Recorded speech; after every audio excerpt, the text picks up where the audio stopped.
to listen to this ZF. Alright, go ahead.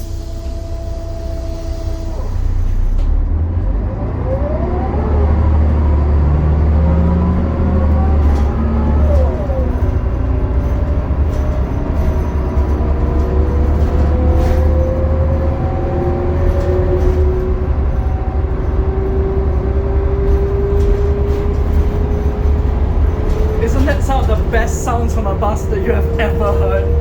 It's so good. Like for my Singaporean viewers, right, it sounds exactly the same as the O405s that we had.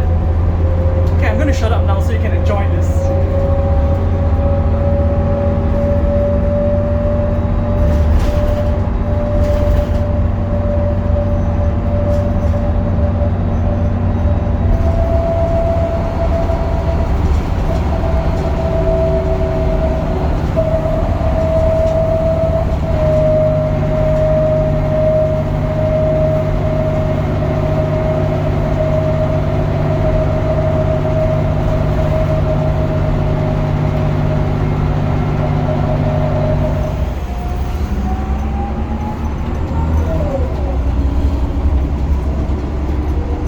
See, that's flat out now.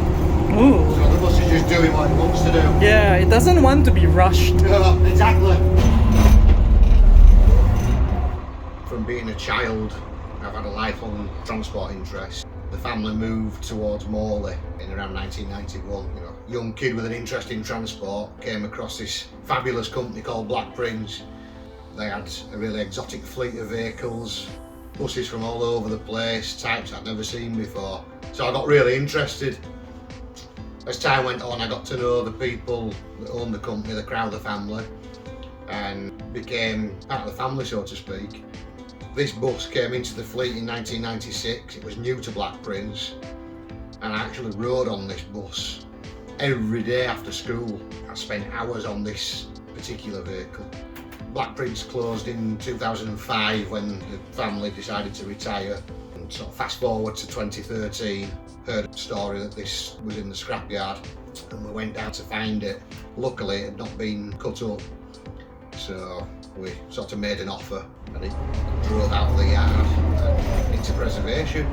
Actually, this month it's been preserved for 10 years.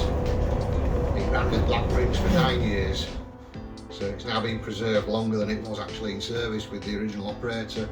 To be able to restore it into the original colours, have the old ticket machine back on there, the original destination displays. It's almost like, well, it is a living memory. I use the buses for my enjoyment primarily, but also the enjoyment of everybody that remembers Black Prince. We take them out on trips. You know, we go to the seaside sometimes, we go to transport museums, running days. I love recreating the old Black Prince routes, so putting the buses back basically at home where they used to serve the public. We've done a lot of that with the buses. We've done sort of route recreations where, as an example, the current operator might have withdrawn a route or a section of route, and we've sort of got together with, say, Riva as an example, and we've run the old Black Prince buses on the route for the day alongside their buses, just as a bit of a nod to the past sort of thing. People get a lot of pleasure out of the buses, and that makes it really quite a nice hobby that you can share it with so many other people. We've a regular engagement now at Christmas time.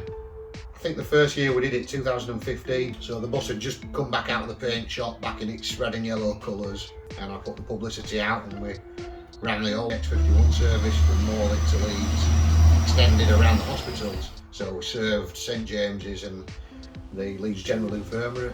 People were riding the buses as a service to go to the hospital to visit relatives at the Airedale Hospital, and it was a really nice little operation. Proved quite popular actually. We don't tend to think about it, but there's a lot of people that are actually quite lonely over Christmas. Older people, people that have got no families, come for a ride on the bus, they get a couple of chocolates and they can pull a Christmas cracker because we decorate it up with Christmas crackers. And it's a bit of a social thing as well for some people. We carried a lady last year who, unfortunately, her father was seriously ill in hospital, and she was ever so grateful for the bus being available. because the taxis are unaffordable. So we dropped her and her daughter off to see the granddad and collected them later on in the day. It sort of makes it worthwhile doing such an event when you're carrying genuine people around that appreciate what you're doing. In terms of maintenance, everything's kept MOT'd every year and available for use. The cost of parts is sometimes difficult to swallow, especially the Mercedes parts. An example of what you're looking at, we needed a valve for the foot brake about 5 years ago, and Mercedes quoted us £700 for a foot brake valve. The biggest challenge is the affordability, I would say. As an individual, to fill a Mercedes O405 at the moment is around £350. So to do it as a hobby, we don't make any income whatsoever off these vehicles. It's becoming quite challenging, let's say, in terms of affordability. The storage costs. It's getting to the point where you're sort of thinking, how long can we as individuals in this sort of field or groups and societies actually sustain the hobby as an ongoing thing.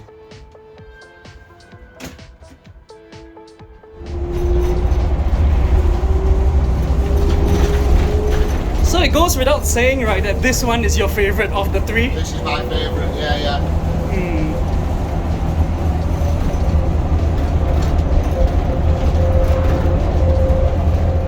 Here we have another Mercedes Benz O405 hot air Prisma body. This is fleet number 202. This is the last Black Prince bus I ever rode on in service in 2005. So apart from this one and the one outside, you still have another one, right? We've got 202, 441, which is away for maintenance at the moment, so that's not here. And obviously 577, which we just spent the afternoon riding on. They're all in Black Prince fleet colours. Yeah, I love the liveries. I love how they are all slightly different but all very similar. That's right, yeah, all red and yellow, variations on the theme. This bus is also named Jack Berry, as you can see there above the yes. lamp, and that's a nod to Jack, who was the commercial manager at Black Prince. I'm trying to keep a little bit of history going. That's the big aim, to keep the memories of the company alive.